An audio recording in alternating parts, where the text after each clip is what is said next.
like, we've never heard you preach a sermon and a half.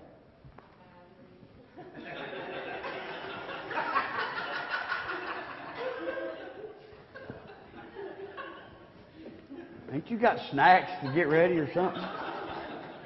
Hebrews chapter 11, or Ephesians chapter 5, one or the other. I don't know which one I want to. Huh? Oh, my. Preacher's wife. Hebrews chapter number 11. Yeah, I bet he's probably in there shouting glory. Yeah. She laughed, so you say amen. Hebrews chapter number 11. We better get started, hadn't we? All right. Still talking about the faith of Abraham. And we're going to read from verse 8 down through here. And our text tonight be verse 17. Hebrews chapter number 11, verse 8. By faith, Abraham, when he was called. Now, I want to go ahead and make a time out right here. And the Bible breaks up Abraham really in 3 sections right here, but sort of in 2, depending on how you want to break it down, I guess. But the number 1 is his following faith. It says right here, verse number 8, by faith Abraham, when he was called to go out into a place which he should after receive for an inheritance, obeyed, and he went out, not knowing whither he went. So the faith to follow God, all right? And now, we've talked about in this study for however many months we've been doing it, about faith and these heroes of the faith.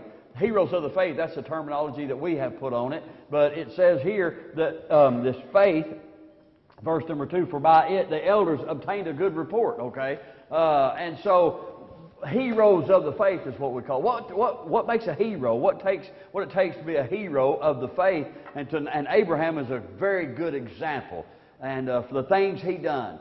And we should model our life of faith after Abraham. His following faith. God said to go, and he obeyed, and he went. He didn't know where he was going. God said, follow me, leave your father or your mother, leave all your family, leave all that stuff, and follow me. I'm going to show you a place. And so Abraham obeyed, all right? And, I've often used this illustration that most everybody wants faith.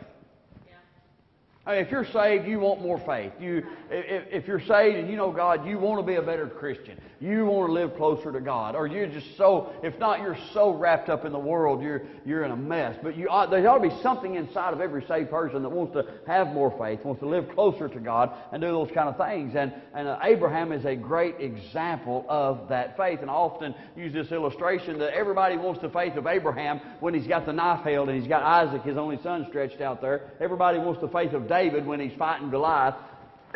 But neither one of them started out with that kind of faith. Abraham started out, God said, now the first recorded faith of Abraham, now it may have been going on before that, there was obviously a relationship between the Lord and Abraham. And God told Abraham, he said, I'm going to show you a place, you need to leave where you are, I'm going to show you a place. So he just started following God, where God wanted him to go. And King David, he didn't start out killing giants. He started out obeying his father. Just like Abraham did, he was watching the sheep. That's what he was doing. And then the next thing you know, a bear comes out, and God gives him the strength. He kills the bear. And then the next thing you know, a lion comes out, and he kills the lion. And he even confessed to King Saul. He said, look, I killed a lion, and I killed a bear, and they prepared me for this Philistine right here. But that's the faith.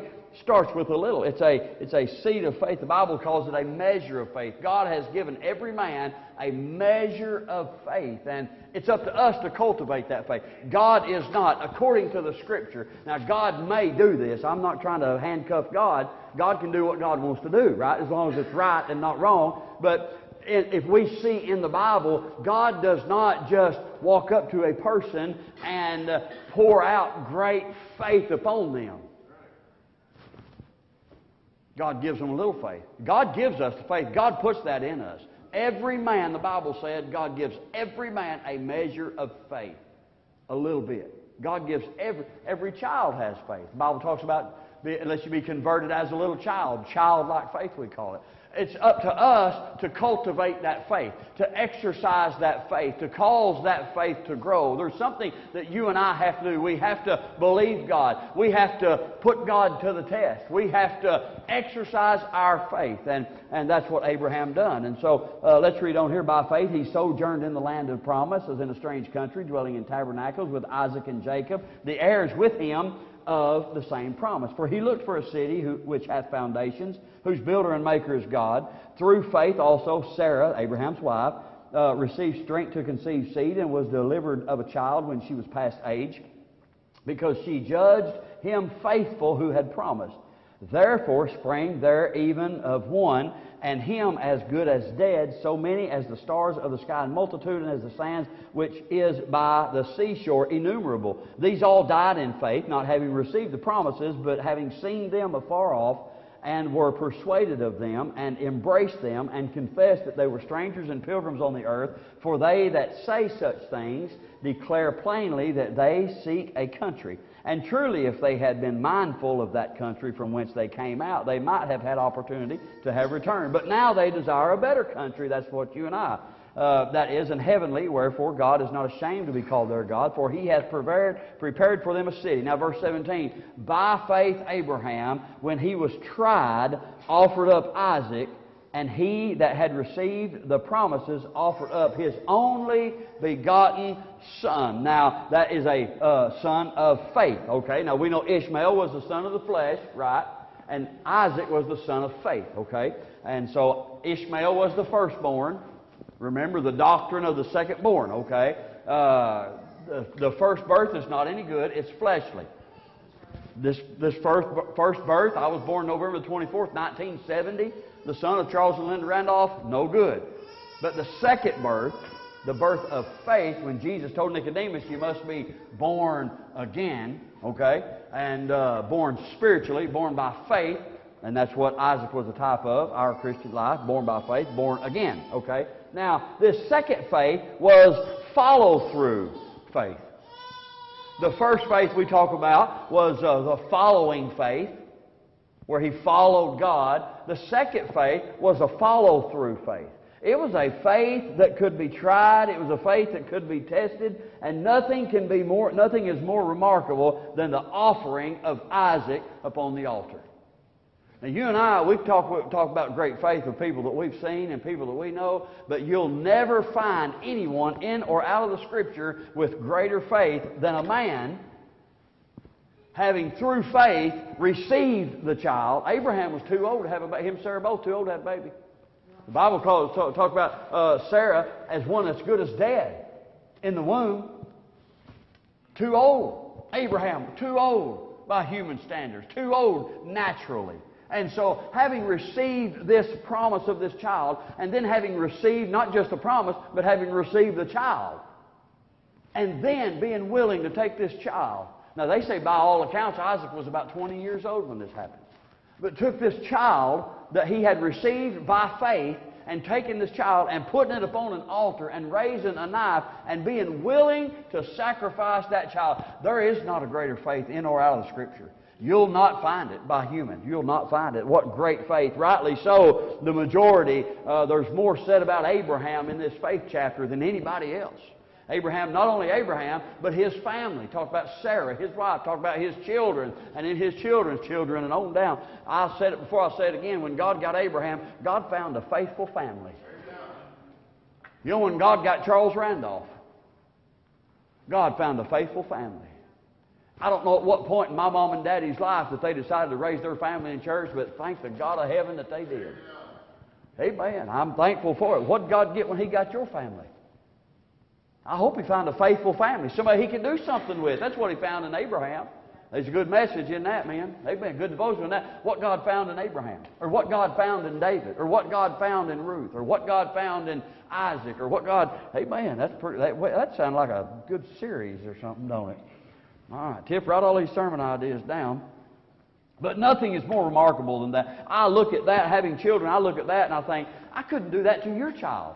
I couldn't do that to a child that I don't have the faith, I don't believe that to do that to somebody. But Abraham did. That's remarkable faith is what he had. The greater the faith, the greater the commitment to doing as God says to do. Now, people can do a lot of acts, and people can do a lot of things, but there's not a greater faith. Now, listen to me. There's not a greater faith. There's not a greater showing of faith. You know, James said, show me your faith without works, I'll show you my faith by my works. The greatest way to show your faith in God is obeying His Word. That's what Abraham done. Every one of these people, it's what they done. Enoch walked with God. You know what he was doing? He was leaning on God's Word. Cain and Abel. Remember Cain killed Abel? What did they do? They listened to God's Word. That's great faith. What did Noah do? The Bible talks about Noah's great faith. What did Noah do? He was warned of God, and he obeyed, and he built an ark. I mean, we could say, well, I'm going to take my faith, and but not if God didn't say do that. Remember, we talked about a biblical premise for your faith. We can't just go outside of that premise. Now, it's great to do things for God. I mean, go down here and borrow $1 million from the bank and give it all to missions. That's great. Go ahead and do that. We'll write you letters when you get locked up for bank fraud. You know, but that ain't God doing that.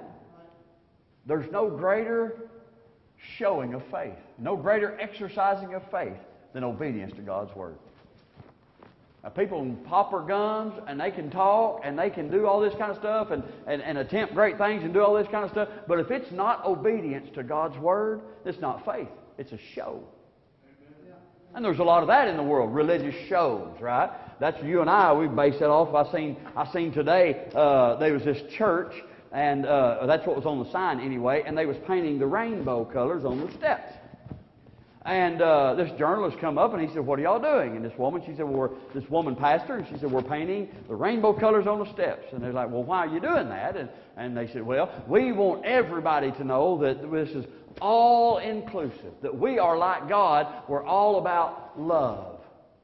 And this journalist said, "Well, I have a question for you." And she said, "Yes." And he said, "Does God approve of homosexuality, of same-sex marriage, and all this?" And this woman preacher, she said, "Well, of course He does. The Bible says God is love." Oblivious to truth. Oblivious to it. And, of course, the journalist said, "Well, could you give me a Bible verse condoning?" And she's like, "Well, no. Well, I don't know any Bible verses. I just know the one, that God is love." That's like all the drunks know one Bible verse. Jesus turned water into wine. That's all they know. And all the people that are sinning and don't want nobody preaching against them, they know one Bible verse. Judge not, that you be not judged. Amen. Me and Brother Kevin talked about that a while ago. That's all people know. But anyway, I don't know how I got way out on that.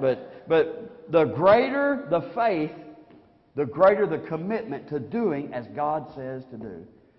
Abraham, if we measure up, puts to shame most commitments today. Most people are not committed to what they can see. Like the church. I'm just going to say, if a person cannot be committed to what they can see, they'll never be committed to what they can't see. You can't boast of faith and not obey the Word of God. You can't, let me say that again. You can't boast and brag about your faith and be disobedient to the Word of God. That is how we exercise our faith. That is how we show our faith. Like I said, that is how we prove our faith, by being obedient to God's Word. That's what Abraham done when he was tried, it says. When he was tried, verse 17. Now, I'm fixing to go into some language things. Linguini. That's a word. All right. Linguistification. Now, that is a word. I just made it up. Linguistification. Okay. All right. It was brought to me a couple of weeks ago, and I know y'all covered it some in James and in adult Sunday school class, about being tempted and being tried and things like this. Now, it says in Genesis, okay, turn over there to Genesis chapter, what is that, 22, I believe, where God tells Abraham to sacrifice Isaac. Okay, we're going to make some little clarification here on some words about being tested and being tempted and being tried, okay? You have to understand, especially Greek. Greek, that the New Testament was originally written in Koine Greek. Koine just means the language of the common people, okay? It was the global language at the time. What's the global language now? English. Okay. Now, in Abraham's day, you know what the global language was? Hebrew. Okay? Now, it began to change a little bit in Mesopotamia during the Babylonian captivity. Therefore, part of Daniel is written in Aramaic. Okay? But everywhere else in the world, globally accepted, it was Hebrew. Then, when in the time of Christ, the globally understood language, everybody understood some portion of Koine Greek. All right, not classical Greek. That's well, New Testament was written in classical Greek. It was not. That's a lie. Okay, but anyway, it was written in Koine Greek. Now, Koine Greek is the most specific language ever devised by humanity. You were never understood when you spoke in Koine Greek. Never. Okay? For instance, we have 3 tenses, right? Past, present, and future. Okay? In our language, that's what we have. Okay? Let's take test. Okay? Say, you're going to take a test. That's future. Okay? You have been tested. That's past. Okay? Now we say, you are testing. That's present. Okay? Greek has 13. The Koine Greek has 13 tenses. Okay? Never understood. Well, everybody knows about the word love. You got phileo, okay? Brotherly love. You got agape love. You got all these different kinds of love. You and I have one word. We have love. I love to deer hunt, but I love my wife. I love the Lord. 3 different kinds of love, but one word. In the Koine Greek, all different words. All different words. Okay, so when translating in from Koine Greek, the most specific language humanity has ever come up with, into English, the most general language. I mean, we can say stuff like, man, that's hot. Now, there's a whole lot of different things that might mean. Right? Or, man, that's cool. We just, in English language, we just make words mean whatever we want them to. That's fly. Dope. Dope was bad when I was a kid. When my mom was a kid, dope just meant medication. I go take my remember my granny said, I need to take my night dope. Right? You go up, we learned this, you go up into Washington State and you tell your wife, hey, I need some Coke money.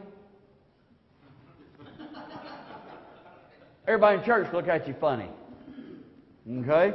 And so language, it's a problem translating anytime you translate from one language to another. Okay? You have barriers. You always do. In your King James Bible, you'll see italicized words. Okay? Those italicized words were words that were not in the original manuscript, but these translators, these 54 translators, they put that word in italics to let you, the reader, know this word was not in there. We had to add it for literary clarification. So you would know the translators added that word. Okay? Now, the King James Bible is the only one that does that. Your NIV won't do that. You know, New American Standard won't. The other 250 modern English translations, they don't italicize their words because who knows what they've added, what they took out, what they've, it'd be a big jumbled up mess, okay? But anyway, that's what those italicize. So here's what we have in Genesis chapter 22. Okay, Genesis chapter number 22.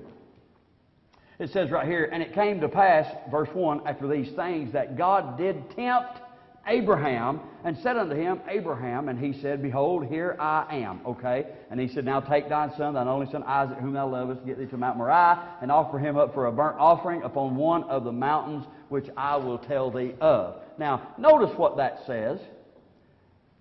Take now thy son, thine only son Isaac, whom thou lovest, and get thee into the land of Moriah, and offer him there for a what?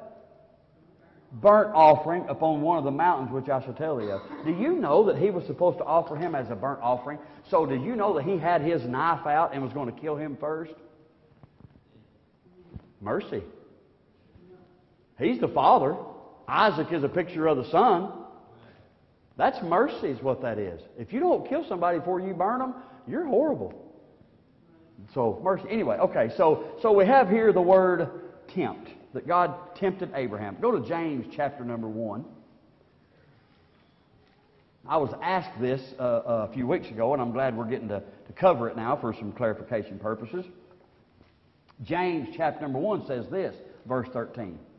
Let no man say when he is tempted, I am tempted of God. For God cannot be tempted with evil, neither tempteth he any man.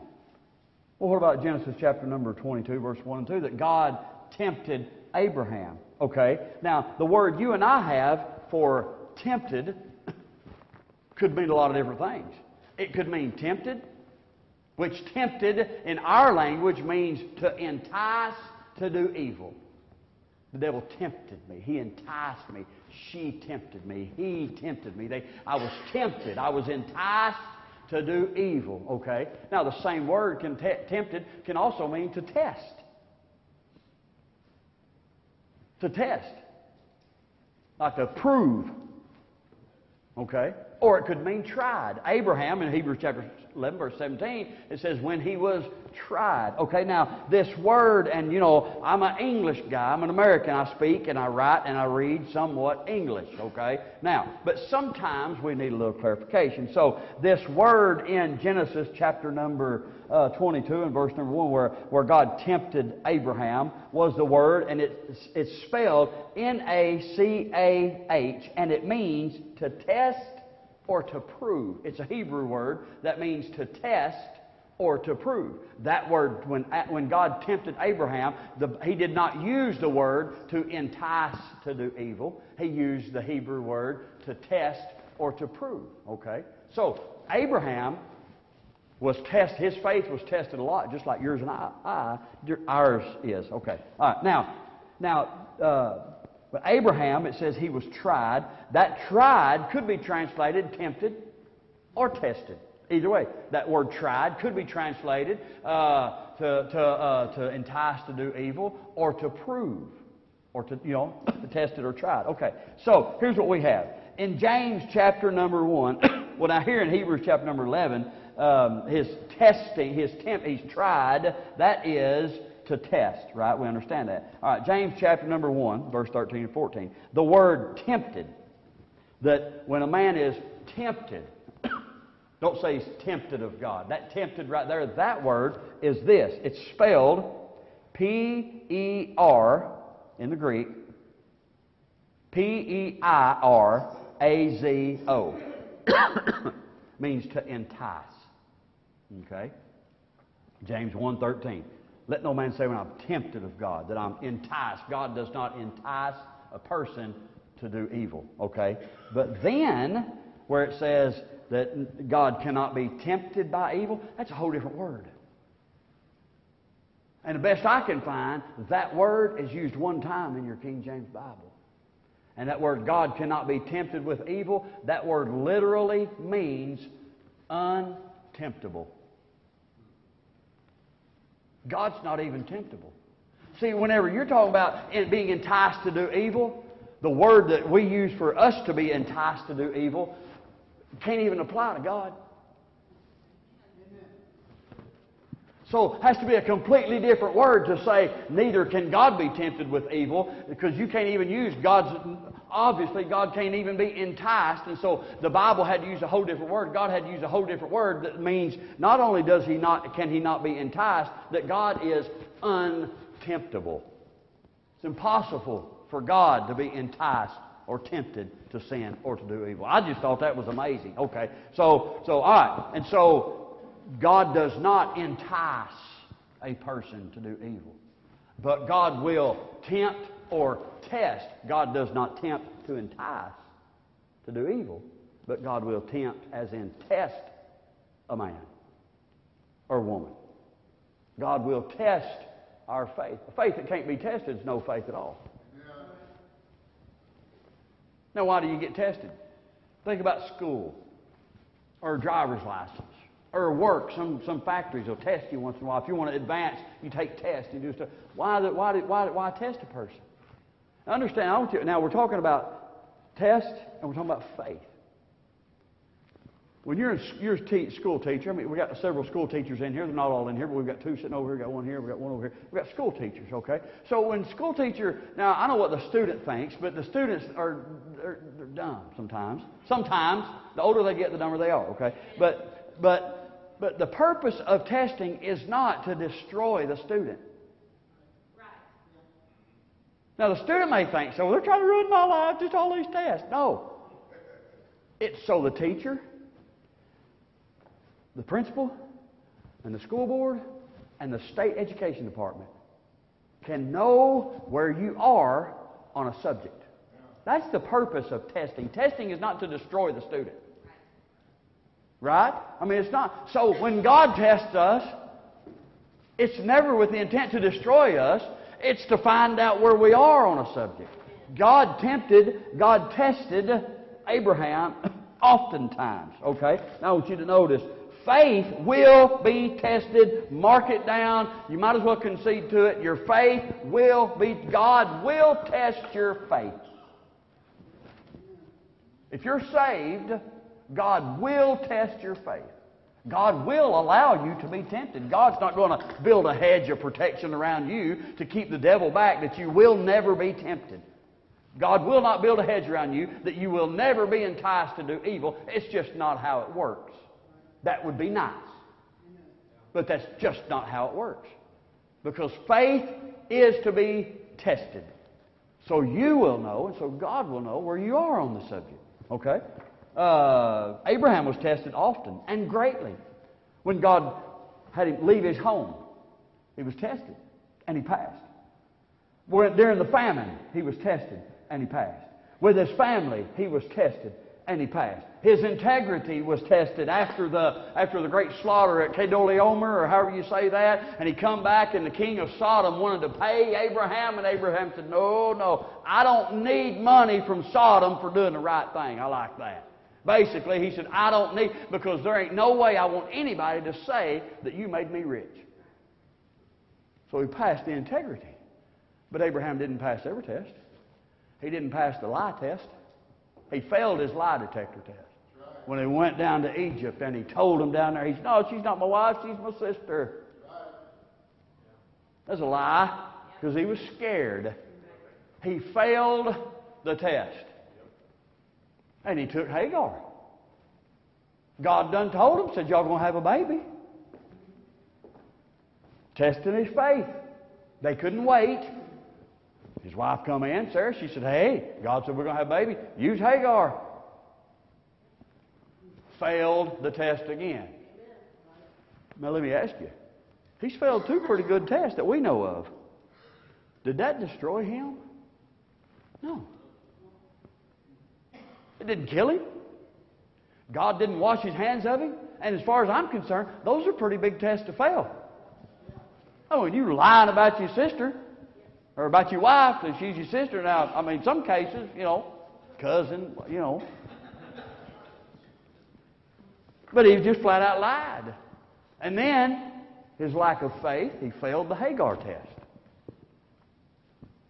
You ever failed a test? You ever failed one of God's tests? Absolutely. But that don't mean it should destroy us. It don't mean it should knock us out of church. It shouldn't knock. Look at Abraham. What he do? He just kept doing the right thing. He said, God, I failed that test. I'm sorry. God, could you still use me? Could you still do something with me? He still brought up his children to serve the Lord. He still stayed where he was supposed to stay. He was still a good husband. He was still a good boss. He was still a good daddy. He was still a good grandpa. He was still a good servant of God. Just because he failed a few tests of faith, he didn't quit the ministry. He didn't quit church. He didn't quit on God.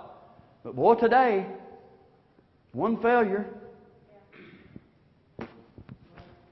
Well, I've messed that up. Yeah, but that ain't it. I remember one time when Drake was little. I mean, he's still little, but he was littler than he is. He was 6 or 7 years old. Got his first F on a test.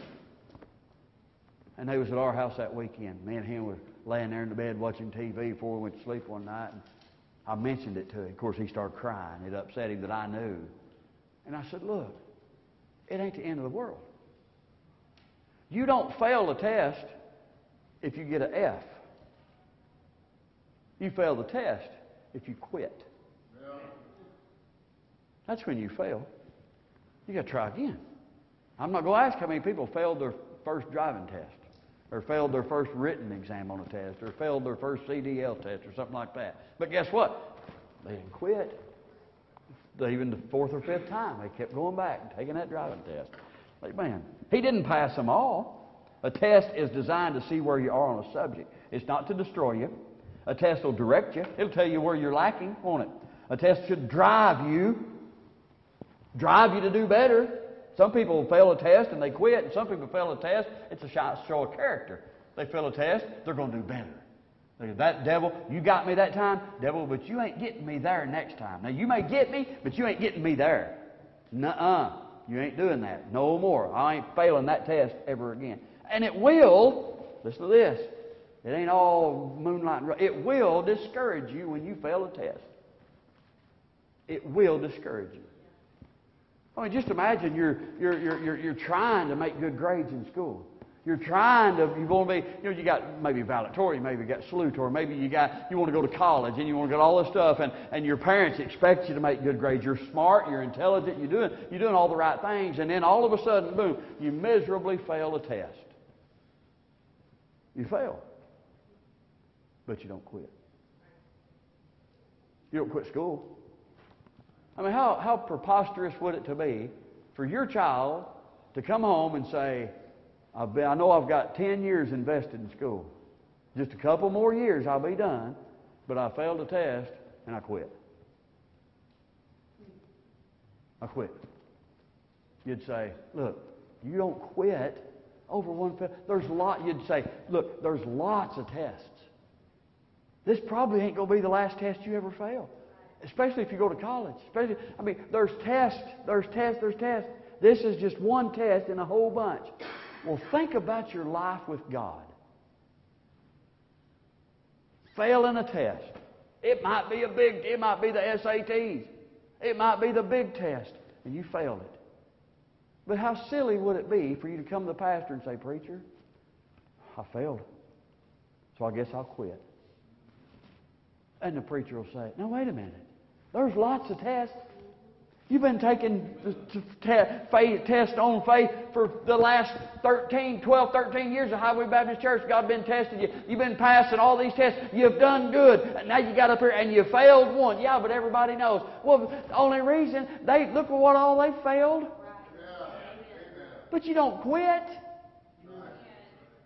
You just do what Abraham did. I think, you want my opinion as your pastor, you know what I think? I think a big reason that Abraham is in this faith chapter right here, not because he failed, but because he didn't quit. He kept going. He didn't let one failure knock him out of serving the Lord. He kept on, and he kept on, and he kept on. Amen. You know, I should have done some research on this if I'm going to use this example, but I didn't. Babe Ruth. Does anybody know how many home runs he hit? Bunch. But not near as many times as he struck out. Not near as many. He didn't get near as many home runs as he did strikeouts. But he kept stepping up to the plate. Kept stepping up to the plate. Dale Earnhardt, anybody know how many NASCAR races he won? Not near as many as he lost. Mark Martin, the greatest NASCAR driver to never win a Winston Cup championship. 20 years he drove in NASCAR. Never won the championship. But it didn't stop him from keeping on driving. So why is it that Christian people are so different? Just in this one, not that the people are different, but just in this one aspect of our lives. Why are we fail God one time, we think it's the end of a ministry. We think it's the end of a world. I'll tell you something about Brother Kenny Townsley. They used to be down at Saffel Missionary Baptist Church. He is a family of some of the people that go to that church. They live down in Arkadelphia, and he was pastor of a church for a year, 20, 30 years. He was pastor of a church. Until one time, he fell into sin.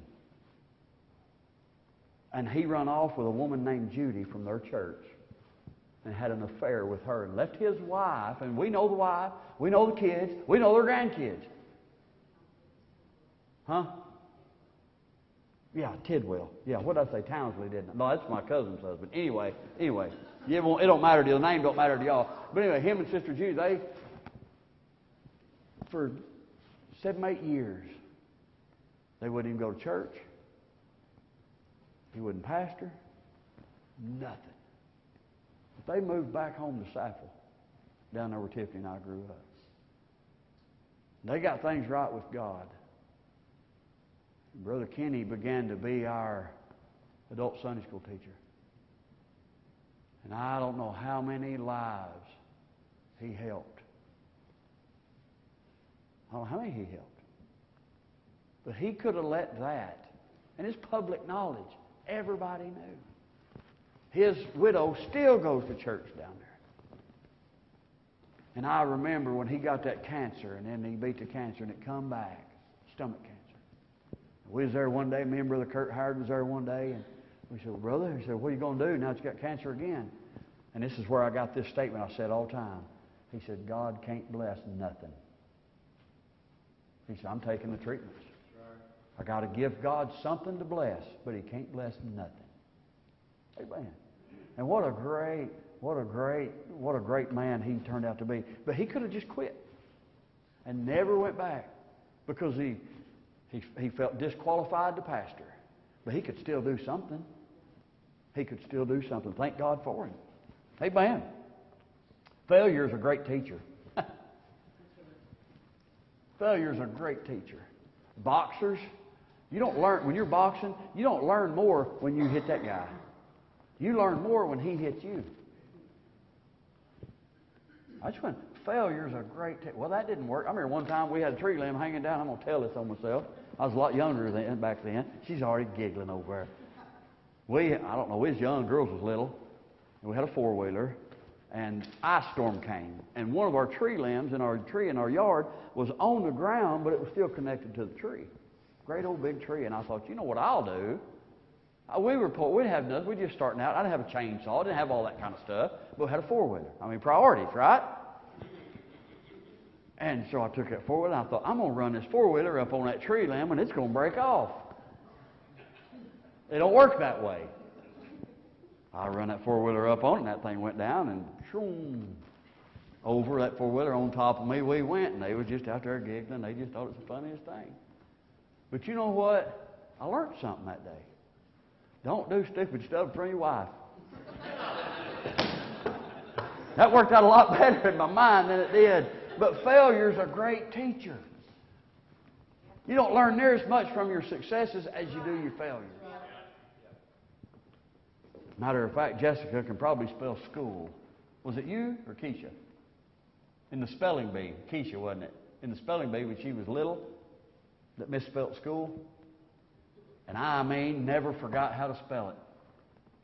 I mean, it's pretty embarrassing when you're at school spelling bee and you misspell school. And I don't know if it's her or Keisha, I don't remember which one of it was, but never, I mean, you could ask them anytime after how you spell school, and they'd spell it right out. You learn more by your failure than you do your successes. All right, let me go ahead and make it through this next one here. No, I'm not going to make it. We just got a couple of minutes. We'll have an invitation. Sister Holly will play something. But failure is a great teacher. Now, we don't